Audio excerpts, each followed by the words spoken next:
Hello, everyone. Welcome to another edition of Let's Talk 1943, the Business Spotlight Edition. And we have another special guest. We are blessed to have Kristine Scott. And I'm telling you, I went through her bio. This is going to be a good one. We got a lot to talk about. So, as I always say, are you ready? Let's talk.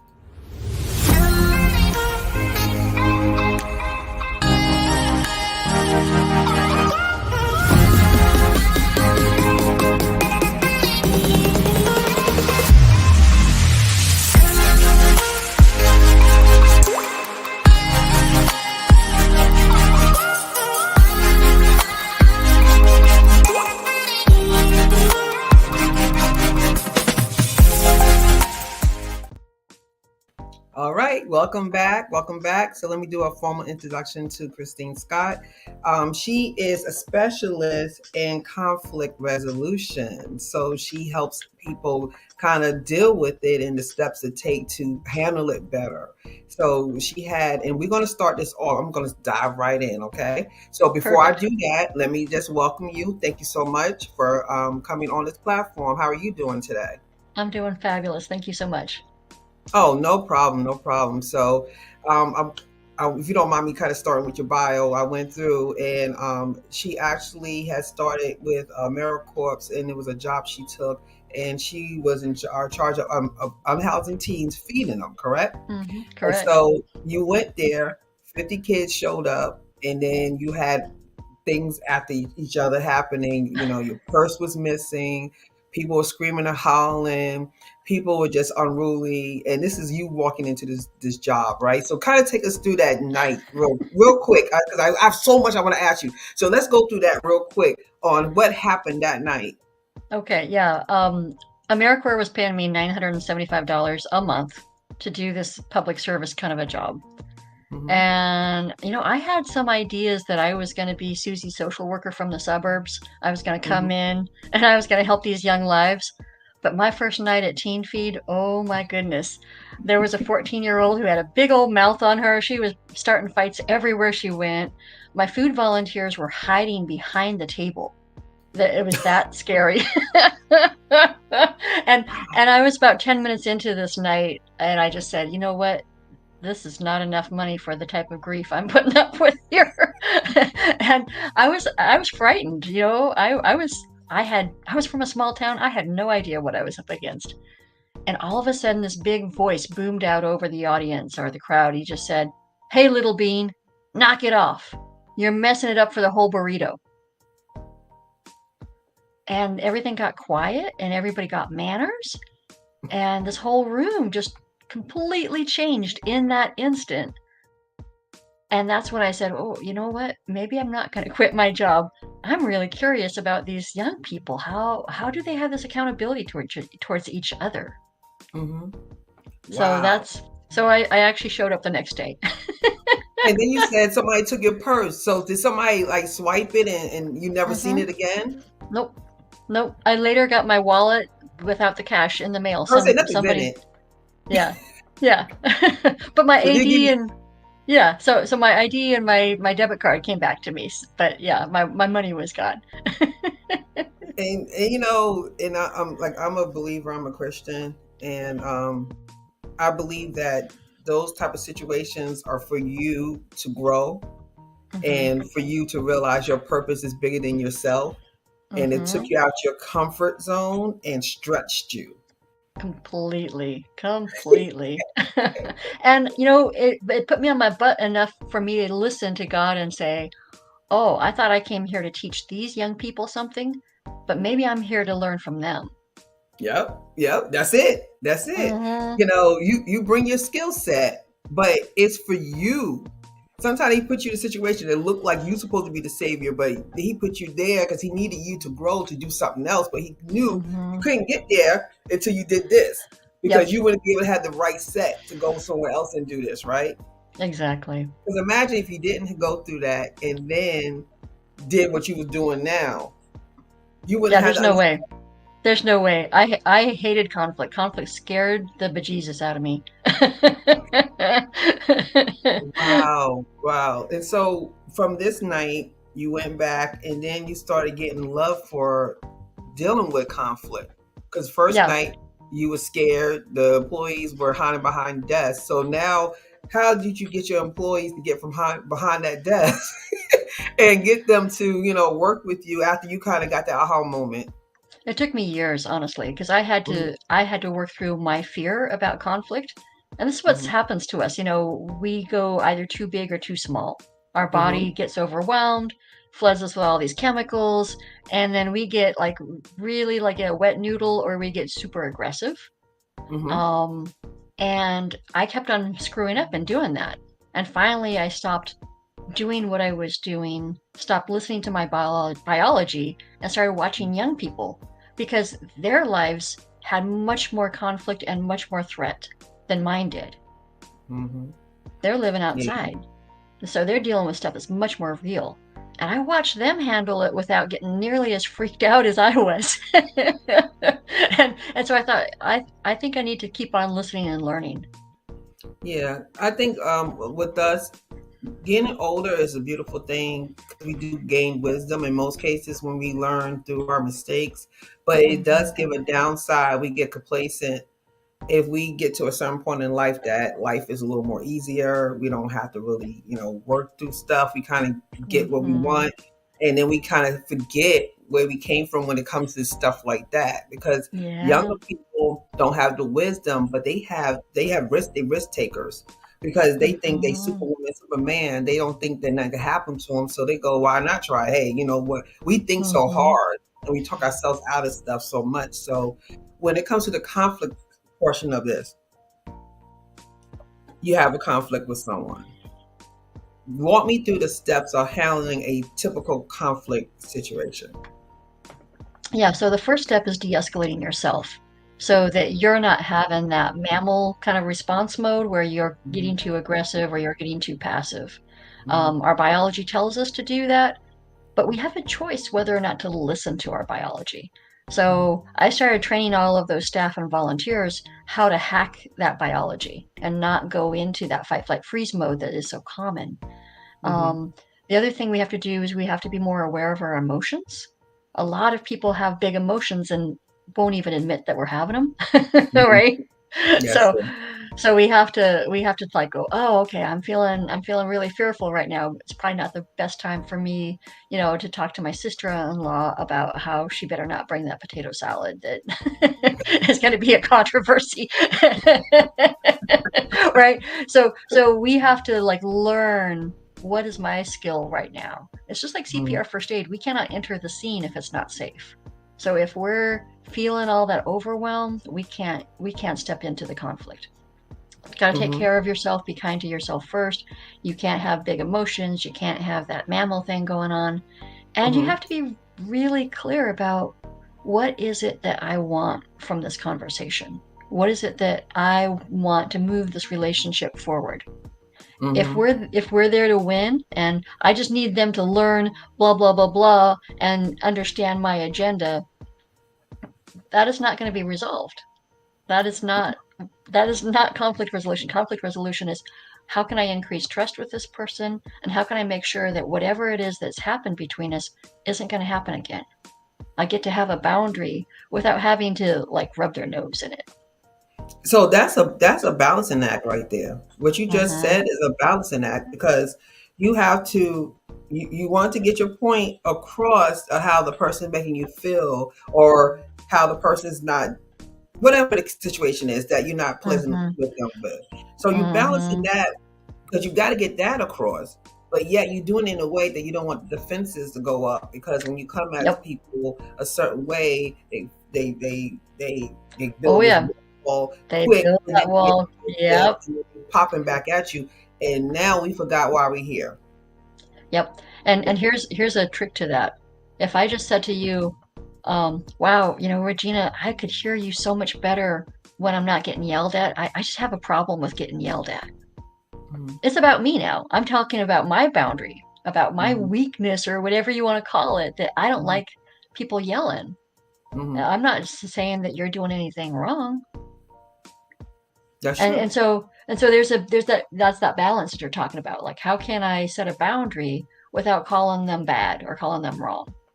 Right. You know, I mean, and it's a situation that is, it's not a wrong or a right, but yet we come at it as a wrong and a right because we Yes. feel what we're saying is right and what you're doing or saying is wrong, right? But it's Yeah, we technically, gotta we gotta take that out of the equation. yeah. It's okay to feel like something's hurt you and that you don't like that it went down that way without Hmm. trying to make them wrong. You know, Hmm. that's how a lot of us were parented, you know, right and wrong and you screwed up and somebody's to blame. So true. That that does not work when you're trying to resolve tension with another human. That is so true. It's a lot of Mm-hmm. learned behavior is how we handle things, right? So Mm-hmm. the anger, I would say for me, I'm very passionate. And if I love you, I'm coming out of love, but I'm firm because I need you to understand that I'm serious, you know, or Mm-hmm. this situation is a serious situation. But it's kind of like you could do it in a loving way. And, Mm-hmm. you know, and I learned a couple of things and I want you to teach me more because this is your expertise. But I did learn, you know, a couple of things is like kind of write everything out when you have a conversation so you don't get too caught up in the emotion and you know you kind of can stay on course of what you need to talk about because a lot of times when you talk about something that's kind of touchy you start going these subtitles sub and you before you know it you're Mm-hmm. all the way over there and you go okay Yep. what are we talking about and they're like oh I forgot that mention this and that so what do Yep. you think about that. You're so right. Like write those things down and keep it very simple.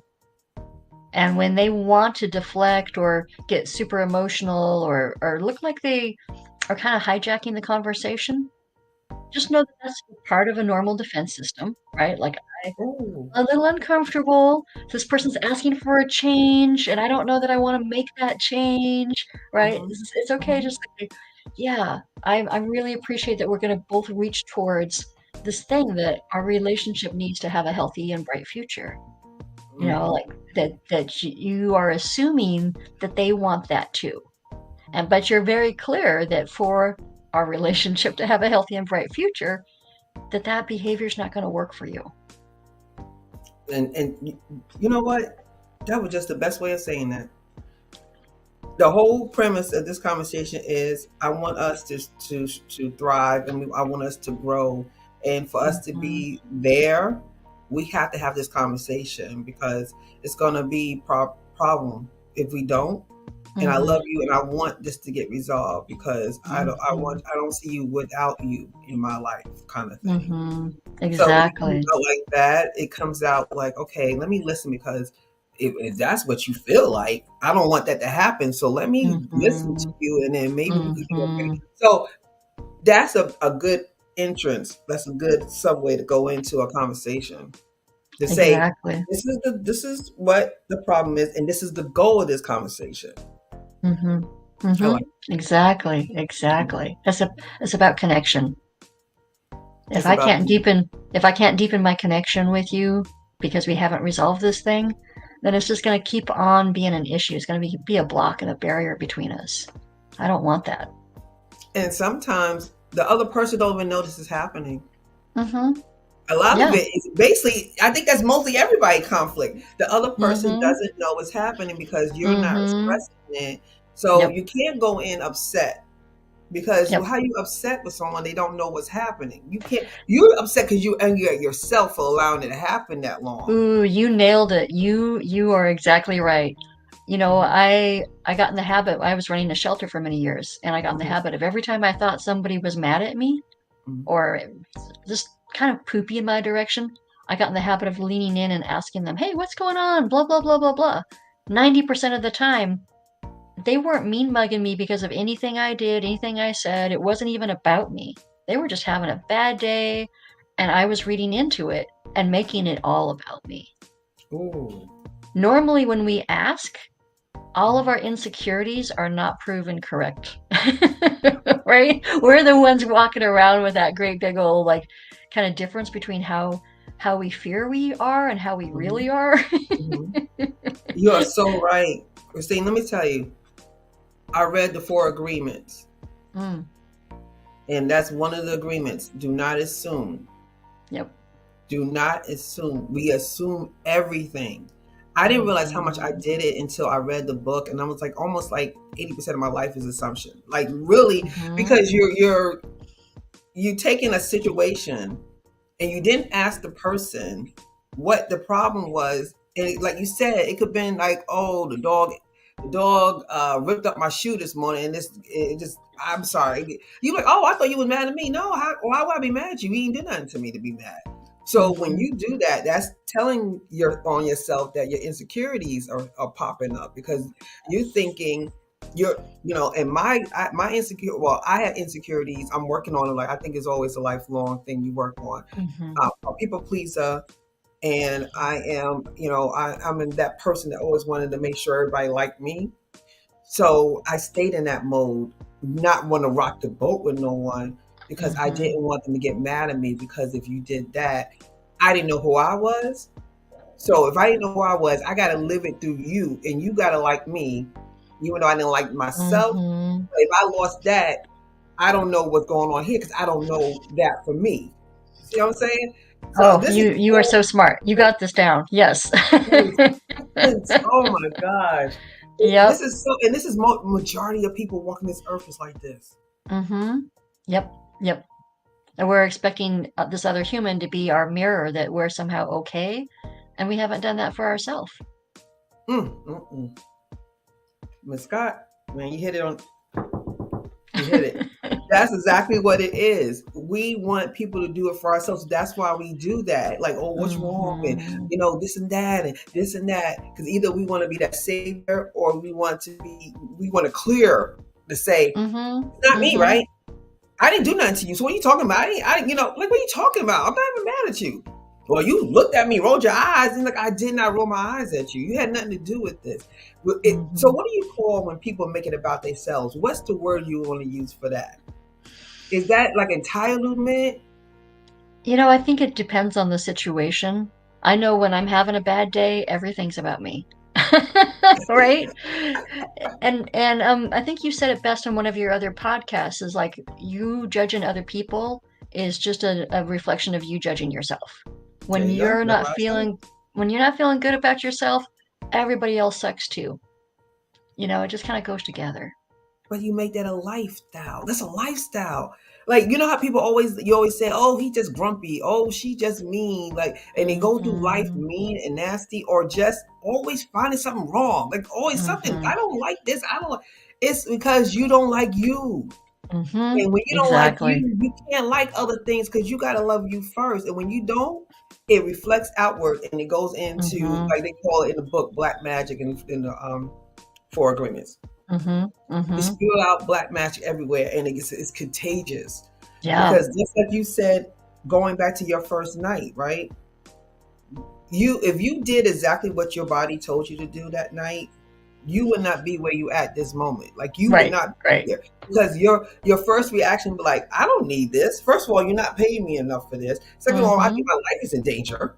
Third of all, they stole my money. Why would I want to come back here? You know what I'm saying? It was like, why? So you had to listen. You already had it in you already, because if you didn't, you would have not came back. So you just have to. I think it was just cultivate it, but you had it. Yeah, and it was just curiosity, because I was so wrong about those young people. I had all of my biases and stereotypes about them running. There are people with piercings and tattoos and mohawks and blah, blah, blah, stuff I had never seen before. And with that young man, who I found out later was a street dad, with what he said and how the whole room changed, I realized, wait, there's something going on to this community that I didn't recognize, that I don't know anything about. That would have never worked at my high school growing up. Here these folks are between the ages of 13 and 20, and to have that level of accountability to each other, oh my gosh, I had never seen that before. So it was my curiosity. Well, another thing when you just said that, how they were acting, because first of all, that's all defense mechanisms in there.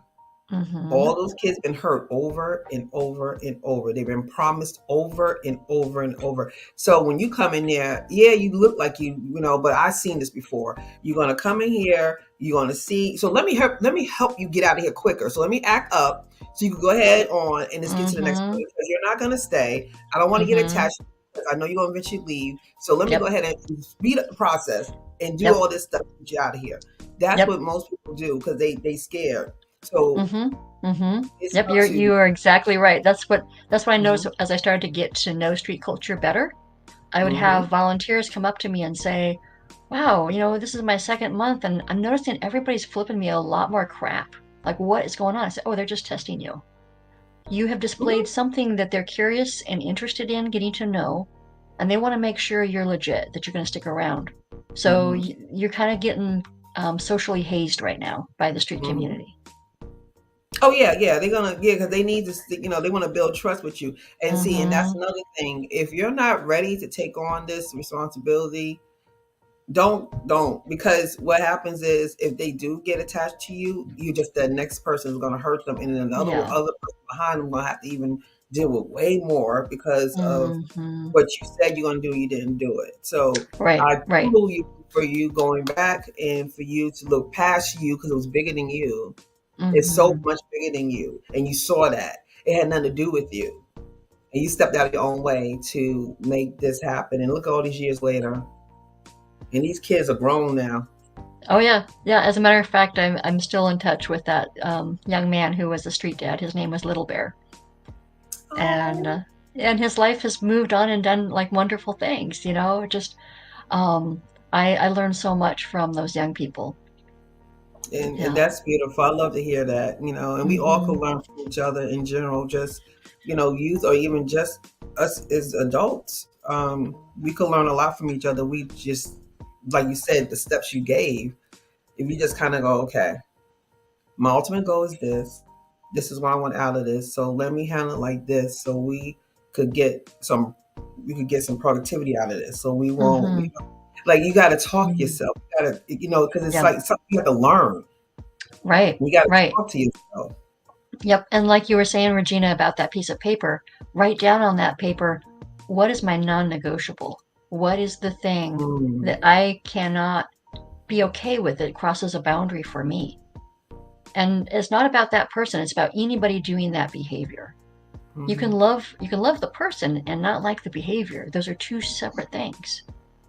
That's true, and that's the conflict that you have with people because you don't want to end it because you love the person, Mm-hmm. but you don't love the way they doing things or the way they acting. But then you have to kind of make a decision, don't you? If that's one of your deal breakers, like I Yep. love you, but I gotta love you from like all the way over there. Mm-hmm. I can't Mm-hmm. deal with you daily. I can't do the daily thing with you no more. I don't hate you.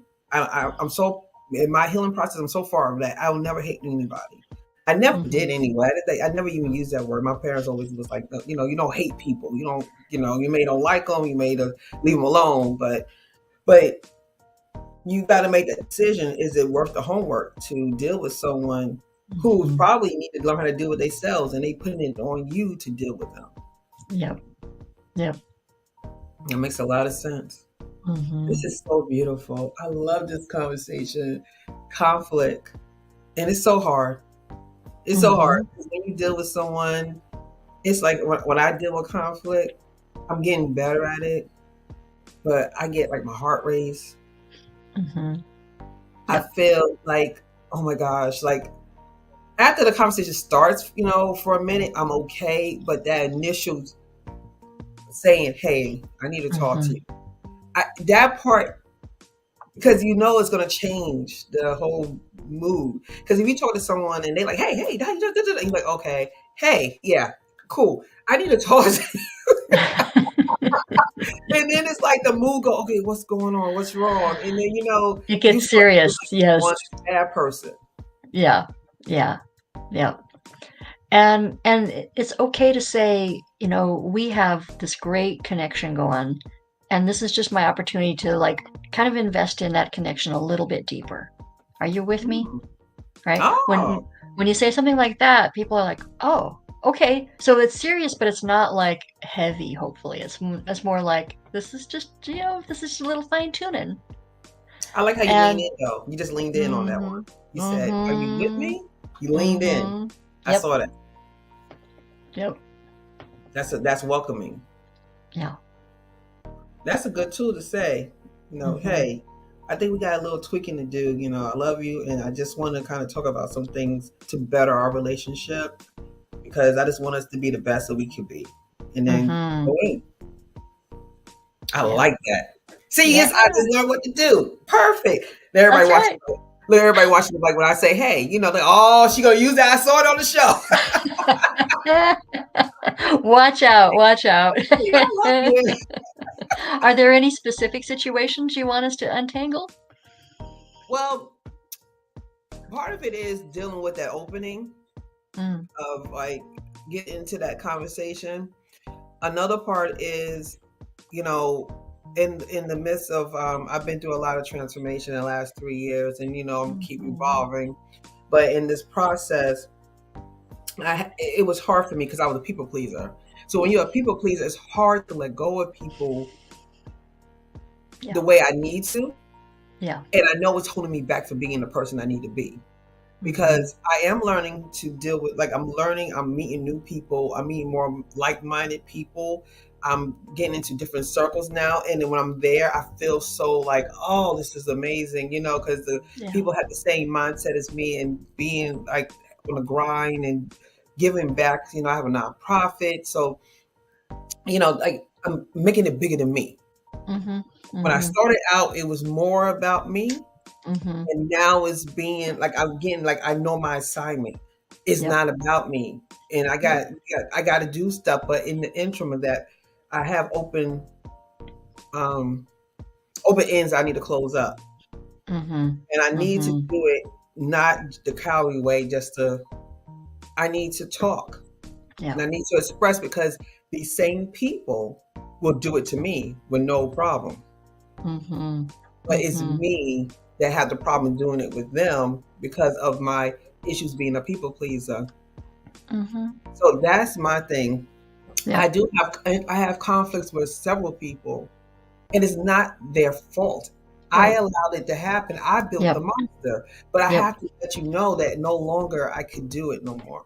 Yep. So And that's you sound really clear. So that would be a beautiful thing for them to hear. And that is how I engaged in our relationship in the past was mm-hmm, about getting my needs met to please you. My needs met to be needed and to be wanted by you. mm-hmm, And now that I've grown out of that, I'm just kind of struggling about what's next for us because I have changed who I am. But I don't want to lose this connection. Or maybe the truth is that you want to shift the connection. mm-hmm, But you're going to invite them into a conversation of what that would look like, mm-hmm. as opposed to having a foregone conclusion like, oh, it means that I can't have this person in my life. You kind of want to hear from them first, right? Mm-hmm, mm-hmm. Yeah. Yeah, because I never had those conversations. Mm-hmm. A lot of times, the way I handle things is kind of like just either I'll talk to my best friend about it or I'll pray about it or something like that. But I never really dealt with the person the way I should. I am getting better. Like I'm starting to be able to, but see, I'm at a point now I got to do it sooner than later because I'm going to start building up this, what do you call it? Not anger. What's the word I want? Resentment.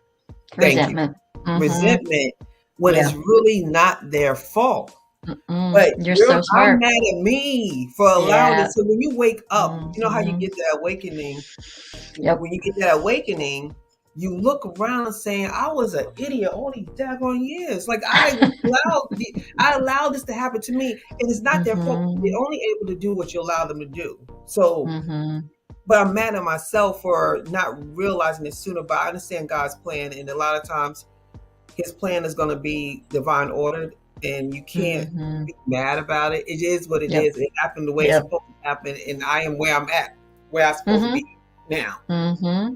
But Yep. the flesh of me is kind of like, duh, duh, duh, duh, duh. Like, why did I allow this to happen all these years? Like, Duh! I could have been so further along. I could have been this. I could have Mm, been mm, that. mm, But mm. now I realize I'm where I need to be. But I do know how to Exactly. handle that though. Hmm. Because like And you said it perfectly. I'm gonna watch that.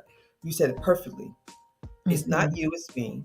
But now because I'm in another spot, where do we go from here? Because you don't hmm have to accept the new me. hmm You Yeah. don't. You Yep. you you don't. You don't have to accept the new me, and I'm okay with that because hmm I gave you a person that wasn't really me. That's right. I got to deal with the consequences of that. hmm And hopefully you've done some of your own work, kind of processing how you feel about that, and you don't expect them to carry that water for you, right? Mhm.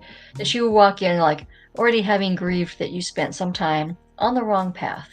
And I Mhm. just gotta say, that's really normal for us. You know, we spend our 20s and 30s doing what other people have socialized us to do. We spend our Mhm. 40s waking up from that myth and kind of going, wait a minute, none of that crap was me. And Yes. hopefully by the time we're in our 50s, you know, our young 50s, we get to make the second half of our lives amazing. And with my nonprofit, my Pam Foundation Inc. is exactly what you said. I Hmm. want to get to people before 50 Hmm. years old. I Yep. want to get to the teens and the young adults in the 30s. I want to help you before. So maybe God has me putting seeds in y'all now so y'all could be more awakened quicker than it took Mm, me to get here. hmm Because if I could give you this stuff that I wish somebody gave me, I would have been further along sooner.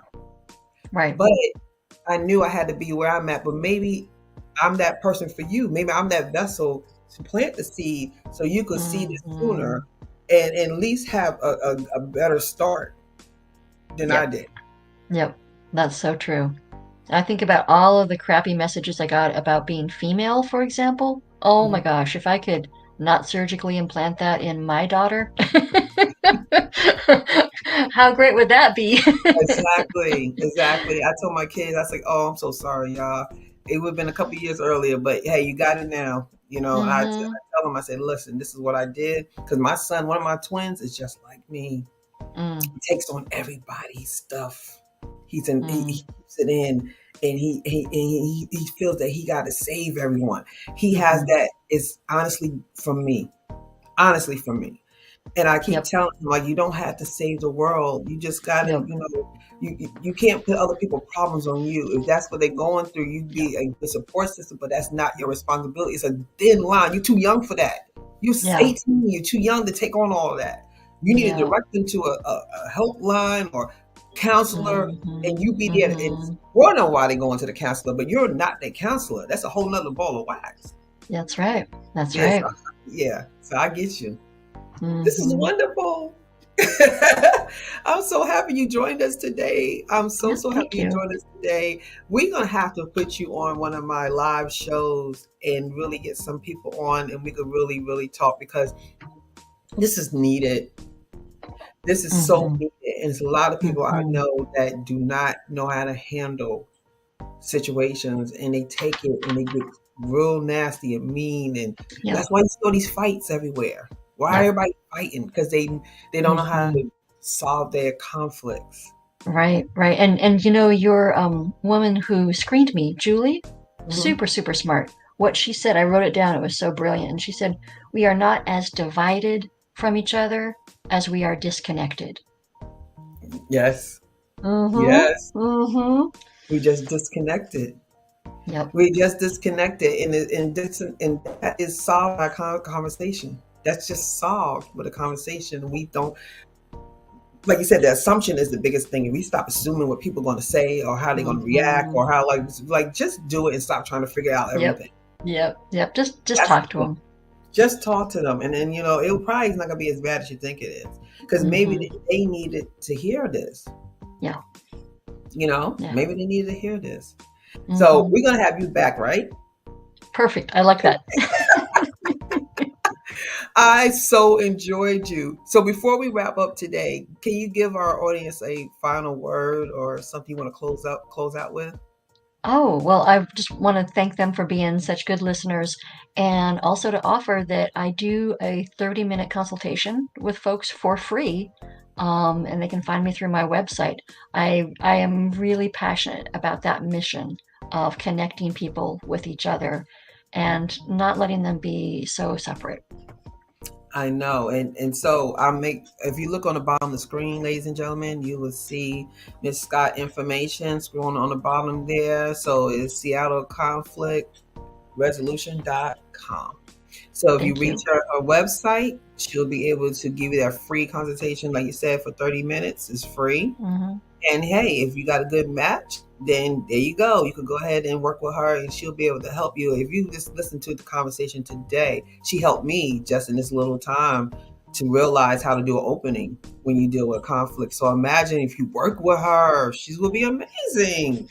So we want to go ahead and get that going. So as you see at the bottom of the screen, please contact her, go on her website, see all the nice products and services that she offers, and I don't think you'll regret it. So, once again, thank you so much for coming on our show today. You have been an amazing guest. I really enjoyed you. Thank you so much. Thank you. All right. And as I always say, my Let's Talk family, I love you. God bless and have a great, great day. Bye bye.